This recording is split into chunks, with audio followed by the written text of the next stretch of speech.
Hello, welcome to no limits Sindhu. ഇന്ന് നമുക്കൊരു പ്രോൺസും അരിയും വെച്ചിട്ടൊരു എന്താ പറയുക ചെമ്മീൻ ചോറ് ഉണ്ടാക്കാമേ.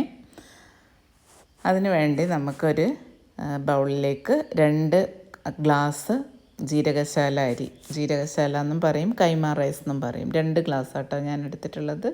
അതിന് വേണ്ടി നമുക്ക് 4 ഗ്ലാസ്, അതായത് അരി അളന്ന അതേ ഗ്ലാസ്സിൽ തന്നെ 4 ഗ്ലാസ് വെള്ളം എടുത്ത് നമുക്കത് ചൂടാവാൻ വേണ്ടിയിട്ട് മാറ്റി വെക്കാം. അതവിടുന്ന് ചൂടാവട്ടെ. അതിന് വേണ്ട സാധനങ്ങൾ: ഒരു 1/2 കിലോ പ്രോൺസാണ് ഞാൻ എടുത്തിട്ടുള്ളത്, ഒരു 2 സവോള, 3 പച്ചമുളക്, 1 കപ്പ് തേങ്ങ. ഇതാണ് അതിന് വേണ്ടുന്ന സാധനങ്ങൾ. ഇനി നമുക്ക് സവോള നന്നായിട്ട് ചെറുതായിട്ട് അരിഞ്ഞെടുക്കാം, ചെറിയ പീസുകളാക്കിയിട്ട് അരിഞ്ഞെടുക്കാമേ. അതേപോലെ പച്ചമുളകും ചെറുതാക്കി അരിഞ്ഞ് വെക്കാം. ഇത് വേറെ നമുക്ക് ഇതിൻ്റെ കൂടെ കഴിക്കാനൊന്നും വേണ്ട, വെറുതെ കഴിക്കാം.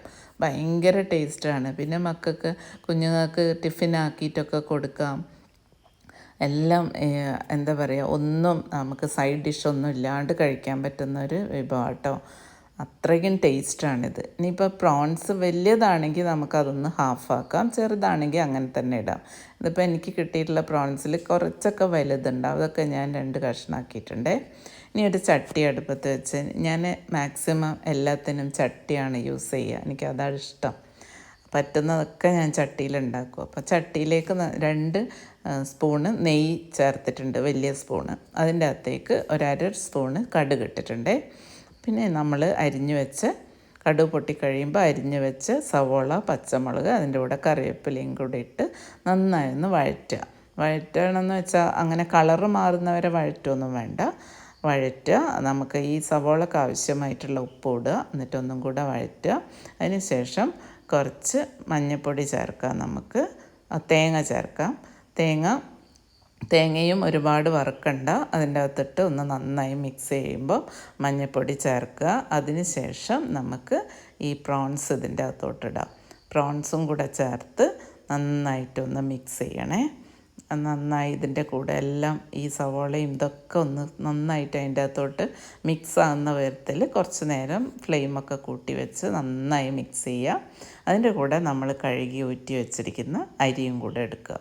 എന്നിട്ട് നന്നായിട്ട് മിക്സ് ചെയ്യുക. അത് കുറച്ച് നേരം ഒന്ന് മിക്സ് ചെയ്യണം, അതായത് അരിയിലൊക്കെ നന്നായി ചൂട് തട്ടണം. അതുവരെ നല്ലോണം ഒന്ന് മിക്സ് ചെയ്ത് നമുക്ക് അളന്ന് വെച്ചിരിക്കുന്ന വെള്ളമില്ലേ, ചൂടാക്കി വെച്ചിരിക്കുന്ന ആ വെള്ളം ഇതിൻ്റെ അകത്തോട്ട് ഒഴിക്കാം.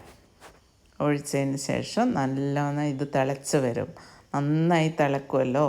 തിളക്കുമ്പോൾ നമുക്ക് അടച്ച് വെക്കാം.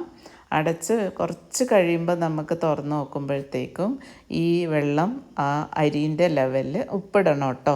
ഈ അരിക്ക് ആവശ്യമായിട്ടുള്ള ഉപ്പ് ചേർക്കുക.